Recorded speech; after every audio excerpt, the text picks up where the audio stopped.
Hi, and welcome to How Do You Jew, a new segment of Hillel at Virginia Tech's Pipeline Project. The Pipeline Project is an opportunity to connect Hillel at Virginia Tech students to alumni and Jewish community leaders for both professional development and connecting to multiple Jewish communities where Hokies and others now consider home. I'm happy to announce today's guest, Jackson Ribler. Thank you for having me on, Ethan. Pipeline folks, hello, pleasure to be here. Jackson, before we get into things, why don't you give the audience a brief introduction into who you are, and we can go from there. My name is Jackson Ribler. I'm a proud Hokie, but I'm now a Hoya. I graduated from Tech in the spring of 22, long time ago, with a dual degree, so Spanish and national security. I'm originally from Miami, Florida. And I'm proud to be a Hokie. In my time at Tech, I was pretty active on the Hillel exec board, and I'm also, a brother of AE Pi. I don't know if those guys are still around, but rush them for sure. So to go off of what you were saying about Hillel, do you actually remember the first time you interacted with Hillel at Virginia Tech? Yeah, I think it was my freshman year. I just kind of ran into Tashlik, and then I attended Rosh Hashanah services.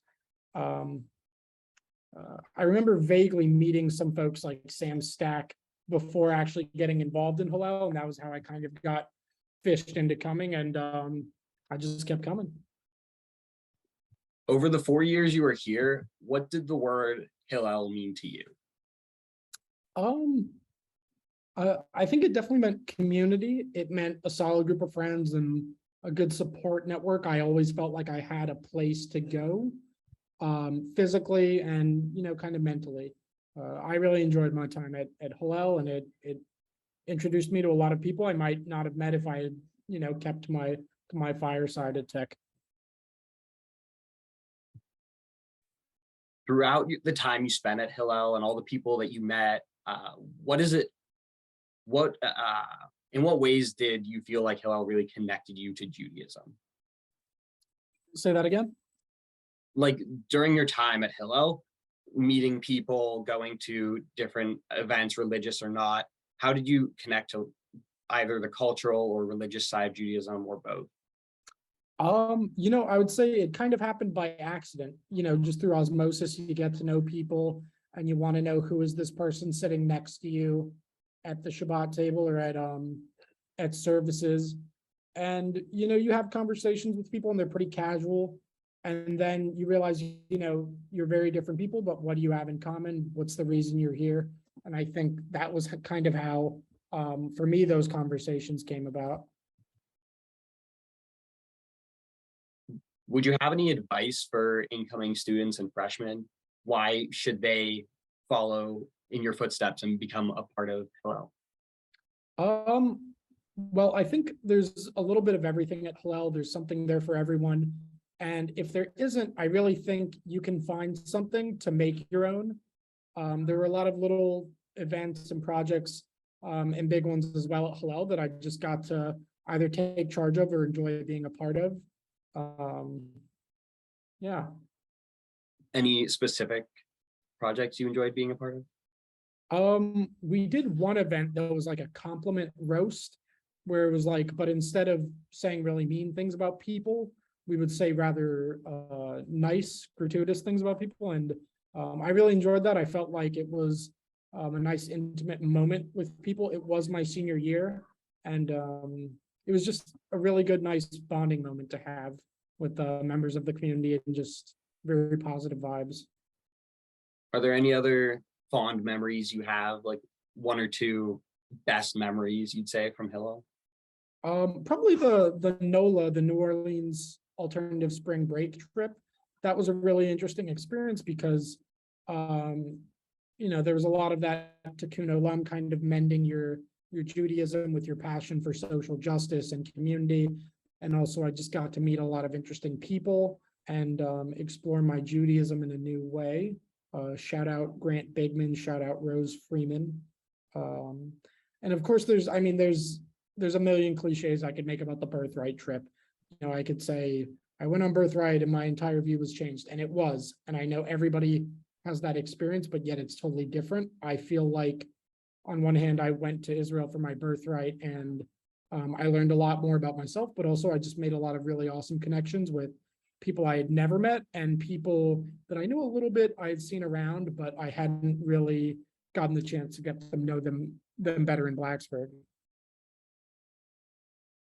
So after all that experience at Hillel, did you have any urge to go get involved in the Jewish community in like around the DC area where you are now?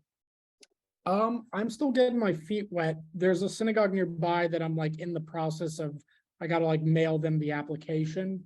And then I did go to Hillel, have like a young alum or an alum meetup in Arlington that was nice. I'm kind of waiting here as the high holidays come up before I get more involved with the Georgetown Jewish life. Just been a little swamped, with all this homework and stuff. But yeah, I definitely hope to. Right. So would you like to just give a quick summary of what you're in school for right now and, what your plans are to do with that once you graduate from Georgetown? Gotcha. So I am currently pursuing a master's in Spanish literature.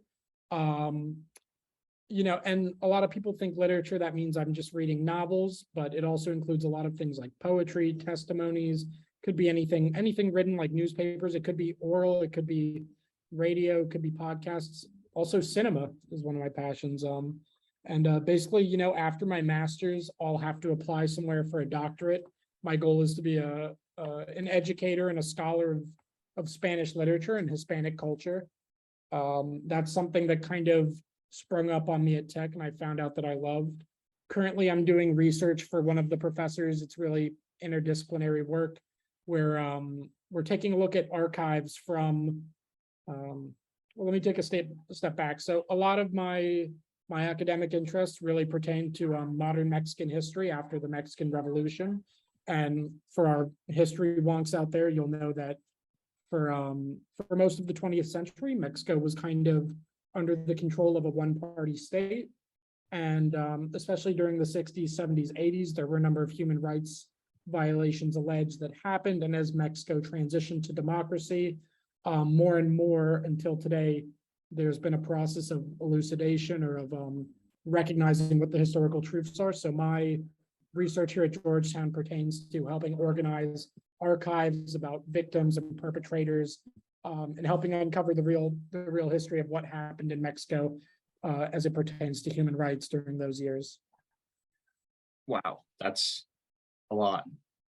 Yeah, it's a bit of a mouthful, but it's really awesome. Really, it sounds really interesting. Is there any advice you wish you'd heard before you jumped into graduate school and the professional world, all this research you're doing? A lot, honestly. I wish, there's a lot of advice I might have given myself. The first thing is that people talk about it a lot online, and I didn't really understand it till now, but this thing called imposter syndrome is actually really difficult at times. You're surrounded by people that you're maybe very impressed with, that you really like, and you're always hearing them say very smart things, and you ask yourself, do you belong in the room? And there's certain ways of kind of dealing with that I wish I had known coming into this. You have to remind yourself that everybody's having hard days and that we're all not presenting a front, but we all are putting our best foot forward in front of each other, and everyone shares those similar feelings of self-doubt. The only difference is that you know your own weaknesses and anxieties, but you only really see other people's strengths, whether it's in the academic setting like I am, or in class. A lot of people tend to Dunning-Kruger themselves. If you're familiar with the Dunning-Kruger effect, it's essentially people with a higher competency at something often tend to underestimate themselves because they almost kind of know what they don't know. And people with the lower competency at something that are maybe just starting out tend to overestimate how good they are at it. And it's really, I think, what makes a good professional these days is someone that is able to Dunning-Kruger themselves and really understand this is what I am good at and do know. and this is what I need to work on and develop. And that's a really hard skill to, and a really humbling thing to kind of recognize. That's some really good advice. Honestly, it's something I could kind of use right now too. So just one last question, actually. Would you be willing to get in touch with students who might want to reach out for additional information about following a path similar to yours? Absolutely. If anyone at Hillel is interested in literature or foreign language acquisition or about Hispanic culture, or even just like working in academia, or I know grad school applications is like a whole different world from undergrad. Absolutely. I'd love to help them. All right. Is there anything else you'd like to share? Well, of course, there is the perennial rush AE as I mentioned at the beginning. course. The next thing I just wanted to say is that, I know school is hard. I know Pipeline is committed to making sure people get good jobs and bright futures. I wanted to say I know it's rough out there, and a lot of people are forcing our generation to rush into jobs, or they think you have to always be on the hustle, but in reality, sometimes you need to take breaks. You're really just competing against yourself, and you do need to sustain yourself out here. So take some time, love yourself, get a good support system, and surround yourself with positive but honest people. All right. It's been such a pleasure to talk to you today, Jackson. Thank you so much for taking the time to speak to me and to share your experiences and stories with our Hillel community. Likewise, the pleasure is all mine. Thank you, Ethan.